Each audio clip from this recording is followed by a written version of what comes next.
திருச்சிற்றம்பலம். ஆலம் தரித்த லிங்கம் ஆலவாய் சொக்கலிங்கம் மூலமாய் எங்கும் உழைத்த லிங்கம் பால் ஒளியாம் மத்தனே கூடல் மதுராபுரி உமையாள் அத்தனே ஆலவாயா. திருக்கைலாய பரம்பரை திரு தர்மியாதீன குருமுதல்வர் ஸ்ரீல ஸ்ரீ குருஞான சம்பந்த தேசிக பரமாச்சாரியா சுவாமிகள் அருளி செய்த சிவபோகசாரம் பாகம் 11 பாடல் எண் 51. என்றும் சிவத்தோடு இணை பிரியாதே அறிவாய் நின்றபடி தன்னை நிகழ்த்தினான் மன்றில் நடமாடும் ஆரூரன் ஞான பிரகாசன் திடமாக என் உள்ளத்தில். ஆதி முதல்வர் குருஞான சம்பந்த தேசிகருக்கு அவருடைய குருநாதர் கமலை ஞானப்பிரகாசர் நில் என கூற அதன்படியே திடமாக எஞ்சான்றும் அச்சிவ முதல் பொருளோடு உடனாய் நின்று நீங்குதல் இன்றி அறிவு வடிவமாய் நின்ற முறைமையில் எனது உள்ளத்தின்கண் யான் இப்பொழுது அப்பேரின்பத்தை அனுபவமாக காண்கின்றேன். அருளாசிரியரது ஞான உபதேசத்தை கேட்ட அளவில் கேள்வி மாத்திரையால் விளங்கிய ஞானம் பின் முதிர்ந்து என்றும் ஆன்மாக்களோடு சிவம் அத்துவிதமாய் நிற்கின்றான். என்றும் சிவத்தோடு இணை பிரியாதே. கேவல நிலையிலும் சகல நிலையிலும் முக்தி பெற்ற நிலையிலும் இறைவன் கண்டும் காட்டியும் செய்து வரும் கைமாறு கருதாத உதவியை உயிர்கள் மறவாது உணர்தலால் அவனிடத்தே அன்பு மீதூறும். அவன் உனக்கு வேறாய் நில்லாது உயிருக்கு உயிராய் என்றுமே உடனாய் நிற்கின்றான் என்பதை நீ அறிவாயாக. அவன் நின்ற நிலை போலே அவனை உன் உள்ளே உணர்ந்து அவனிடத்து அழுந்துதலே அழுந்தி நிற்கும்படி என் குருநாதர் என்னை நிகழ்த்தினான். என் குருநாதர் திடமாக நில் என உபதேசித்த வழி அதில் திடமாக நின்று இன்று பேரின்பத்தை அனுபவமாக காண்கின்றேன். 52வது பாடல். நாதனார் தென் கமலை நாயனார் எவ்வுயிர்க்கும் போதனார் செங்கமல பொற்பாதர் பேதமர ஒன்று இரண்டு தான் அறவே உண்மையிலே கூட்டி என்னை இன்று அறவே வைத்து விட்டாரே. என்னுடைய அருட்குரவர்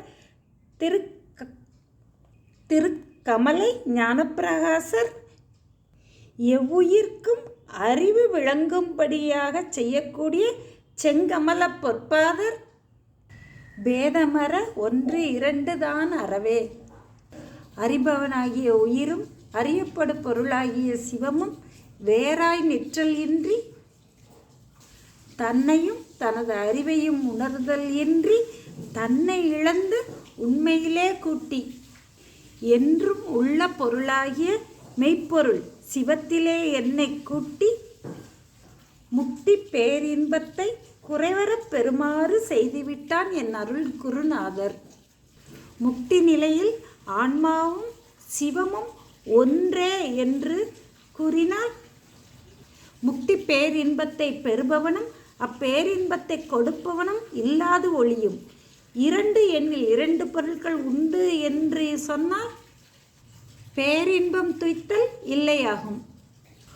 ஒன்று என்றும் இரண்டு என்றும் கூற வாராத வழி அவனே தானே ஆகிய அந்நெறி ஏகனாகி பெத்த காலத்தில் ஆன்மாவே தோன்றும்படியாக சிவம் தோன்றாது நின்றார் போல முக்தி காலத்தில் சிவமே தோன்ற ஆன்மா தான் தனித்து தோன்றாது சிவத்தில் அடங்கி நிற்கும்.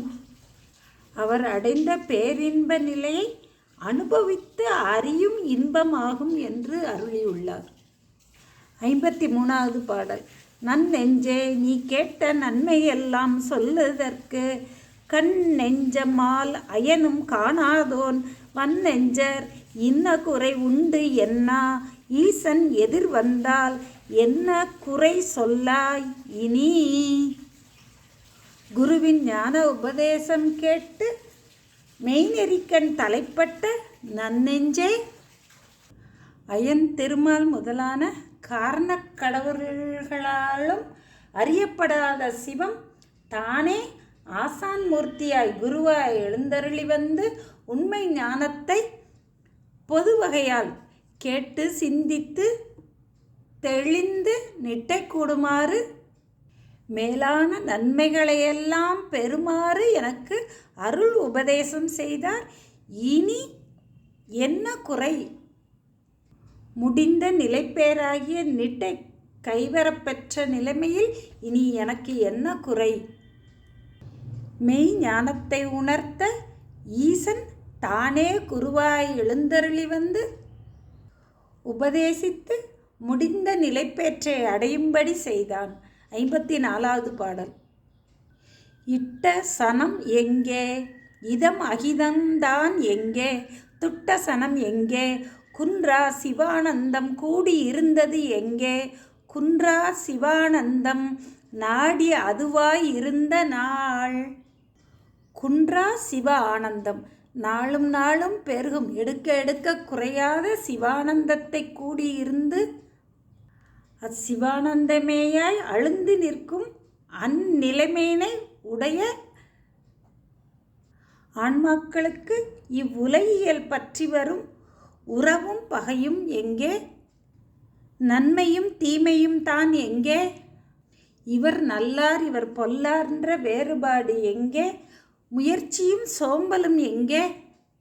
குறையாத பேரின்பம் சிவானந்தத்தில் கூடியிருக்கக்கூடிய அதனையே விரும்பி அதனோடையே கூடி அதில் அழுந்தி நிற்கக்கூடிய உயிர்களுக்கு மேலும் மேலும் சிவானந்தம் பெருகி அதிலே திளைத்து நிற்பார்கள். அவர்களுக்கு பிரபஞ்சம் உறவு பகை நன்மை தீமை பொல்லார் நல்லார் என்ற வேறுபாடெல்லாம் தோன்றாது சிவானந்தத்தை நாடி சிவபெருமானோடு இரண்டர கலத்தலாகிய பேரின்ப நிலைக்கு தலைப்பட்டு நிற்பர். 55வது பாடல். வாக்கு மனம் காயத்தான் வந்த பொருள் அத்தனையும் வாக்கு மனக்காயமுடன் மாயுமே. வாக்கு மனக்காயம் உடன் இழந்து காண் ஞாதிரு ஞான நேயம் இழந்த நிலை. ஞாதிரு ஞானம் நேயம் இழந்த நிலை.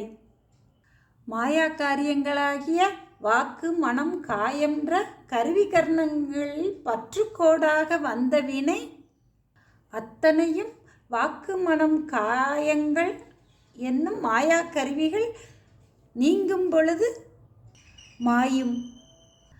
வாக்கு மனம் காயம் இவற்றோடு உடனாய் நின்ற நிலையிலிருந்து நீங்கி ஞாதிரு ஆன்மா காண்பான். ஞானம் ஆன்ம அறிவு காட்டுவது. ஞேயம் அறியப்படும் பொருள் காணப்படும் பொருள். இவ்வாறு தன்னையும் தனது அறிவையும் அறியப்படும் பொருளையும் பகுத்து அறிந்து நிற்றலை திருமுடி ஞானம் என்று சொல்வார்கள். ஞானமாகிய உயிர் அறிவு அறியப்படும் பொருளாகிய ஞேயத்துக்கு வேறாய் நிற்பின் அங்கு அனுபவமில்லை. உயிர் ஒன்றே அறியுமிடத்து யான் இதனை அறிகின்றேன் என்னும் உணர்வு நிகழுமாயின் அவ்விடத்தில் யான் என்பதனால் அறிபவன் தன்னை உணர்கின்றான்.